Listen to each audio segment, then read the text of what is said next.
value to the business, not based on the cost. And one of the things that I've talked about and we've talked about within GAP is how do we take value down to the story level and then decide on across projects when we're going to stop and shift folks to different projects or different initiatives, because the stories are no longer, these stories aren't as valuable as these over here that aren't started yet. So I think that's one of the ways that you do that. You have to get it down to determine how much value has that team delivered and when have they really delivered enough for the business. And that also requires then your business partners to have some valid ROI against what they're asking for. You know, we don't write a blank check at GAP for projects. So when we start a project, and I'm sure most of these other guys have to go through the same thing, there's a justification that has to happen. What's the return on investment? How long is it going to take? What resources do I need? What assets am I going to be creating? And that all has to be approved by finance. But you know, at the end of the day, when you're in that project and doing those iterations and developing that code, when have I delivered enough value that I've met, you know, whatever it is, 80% of the business value, and now we need to shift the team off and deliver more value with this other initiative. I've actually tried to avoid that. From the standpoint of, you know, we do fiscal year planning like everybody else, but and then we go down to roadmap planning for the 6 months, but we try to actually build the teams out and move the business requirements or the projects around the teams, not break them up after, oh, this functionality is done, so now we're going to break up this team and spread them out to work on this other thing. It's met with some controversy when, you know, as I've gone through and like, and they've asked, well, when are you going to be done with that so we can start working on this? And it's like, well, why isn't this team just going to work on that? So work that through the business owner, create that backlog that maps to your roadmap. And I don't really care what funnels into the backlog. You handle that from your business planning standpoint. If we have to augment the skills of the team, we can look at doing that, and I expect the resource managers to be focused on that. And if we have to bring in, like we now have, we need database resources, and the team didn't have that. You know, that's just demand management, but it's to try to organize around the team, not be disruptive to the team, to organize around what could be volatile business plans. So it's not easy, but it's what we've done. So you've heard Agile and Scrum reveals things. Well, a couple things that I think to get revealed by this is that our annual budget cycle is nowhere near responsive enough, but that's the way people who plan the money think. ROI, we're not very good at measuring it. Well, and there's good reason. We never really had to, because we never delivered anything, so why measure it? So now that we're delivering stuff, figuring out what the actual business value is, no one's had practice at that. So we now have business partners who have lines and had them for 4 years that continually come up with things that they can justify and want to engage that team because they have confidence that the team will deliver. They see the business value. So we have some people in our culture who are really becoming true product owners, who become champions for what it is that they're trying to accomplish and can justify the money they're investing because they're delivering value to the business. So it doesn't happen overnight. It's a shift that takes a while. Yeah, and I'd add to that from a perspective of the product backlog. The product backlog is the key to keeping your team busy, and you need to make sure that the people who are paying for what's in the product backlog understand that in reality, they can shove as much stuff in there as they want. And from a budget perspective, they can handle all of that. The team will just churn through it. If they disrupt the team, move them to another project, you're still back to the norming problem that you always have. So what we try to say, and actually I've used this term a lot, buy the team, not the feature. You know, pay for the team for 6 months, okay? And you'll get as many features as they can crank out. Now, whether they're business value or not, that's another problem. But you know, we do a lot of technical debt. We do a lot of defects to try and keep the team busy. But again, the value is to keep the team together.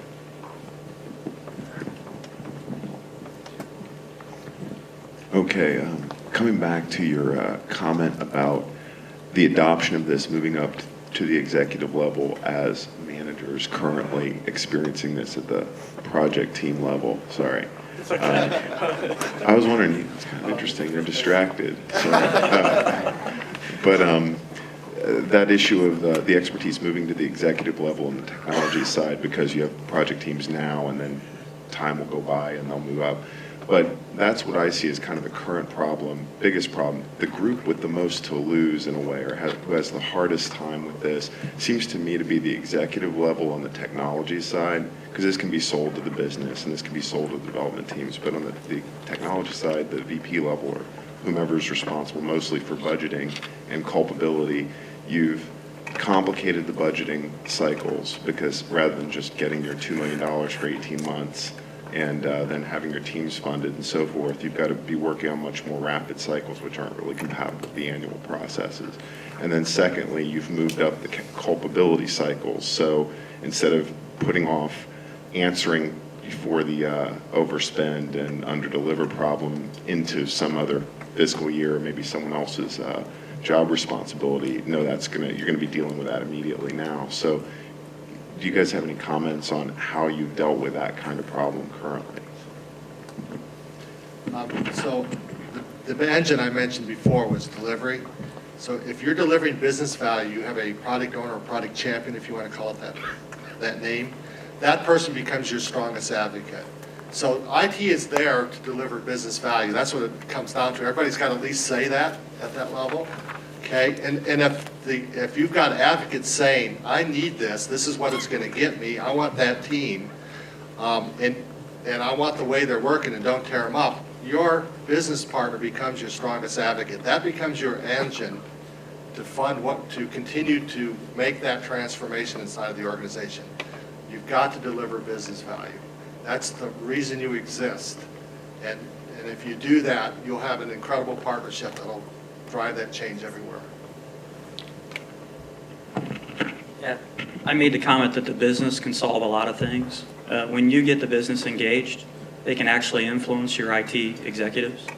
And we've seen that. I mean, we've seen the ability for the business to basically ask our executives, why aren't we doing more of this? And so it's all around delivery. Once you start seeing that and getting that engagement every 2 weeks, things start to change. Now, it takes time. I mean, it takes time to influence an entire enterprise. But people start to get on the bandwagon as teams start to deliver. You got to start small with a small pilot project. But once that starts to gain momentum, it starts to spread.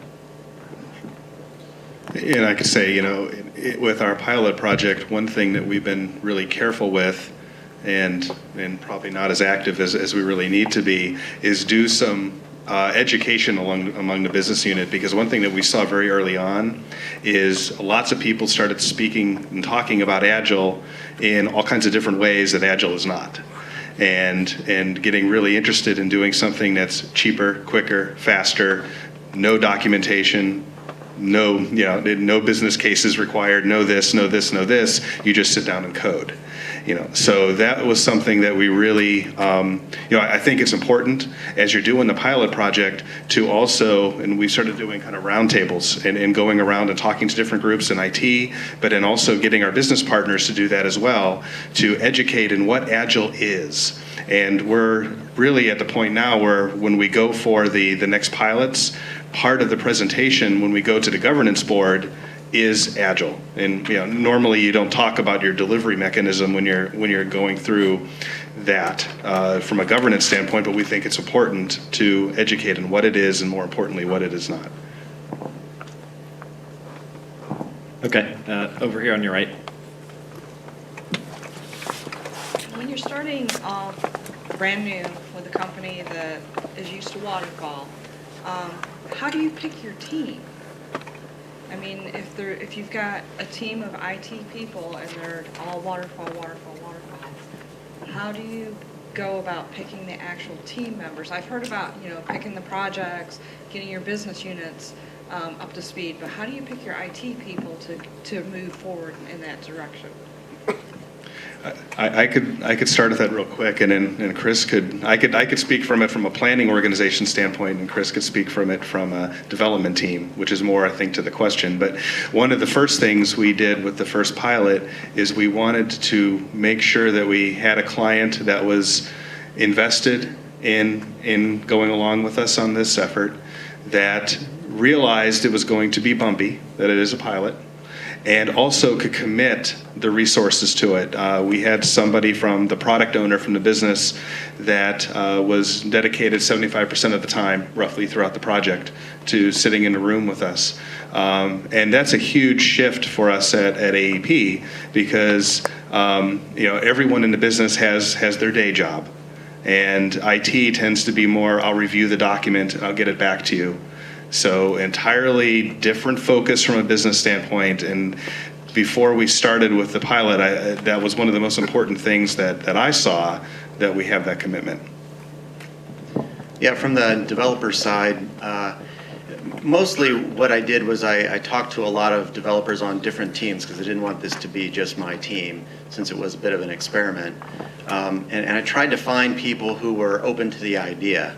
Now, I couldn't staff the entire team that way, because at AEP, and probably a lot like the other folks here, most of our projects involve a lot of other integrations into other applications, and some of those require some special skill sets. And in those cases, we had to just take what we could get.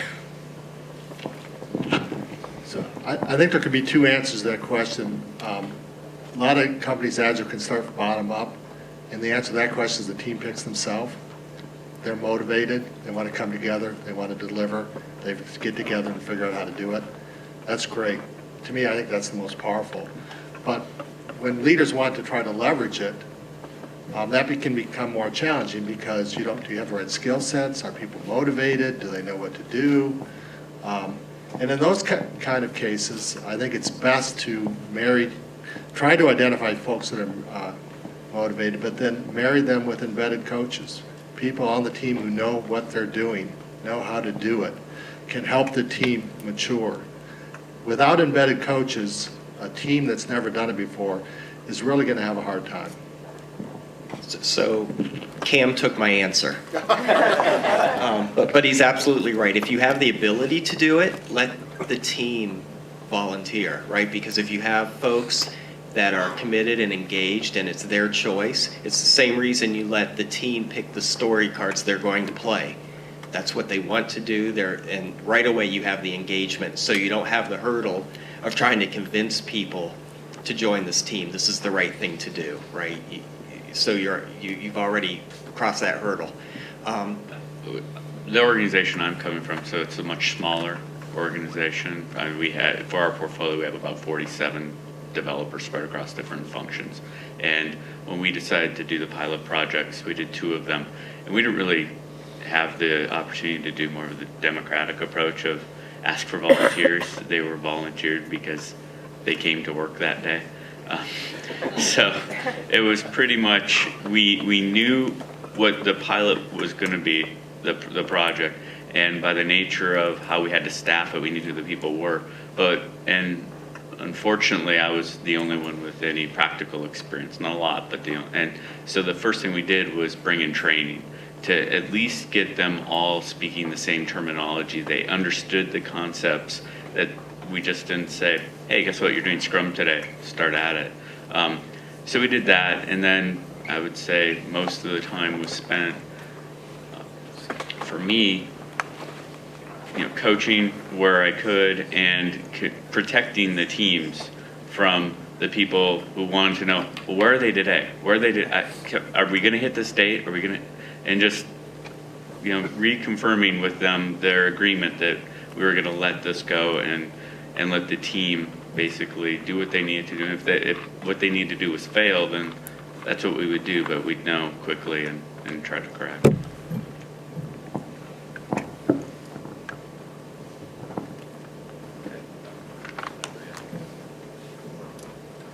So from a business user standpoint, I guess, we face a lot of challenges with just having them implement the stuff that we actually get done, and we work really hard to do release planning with them and have them tell us what it is they want and need that's going to add value.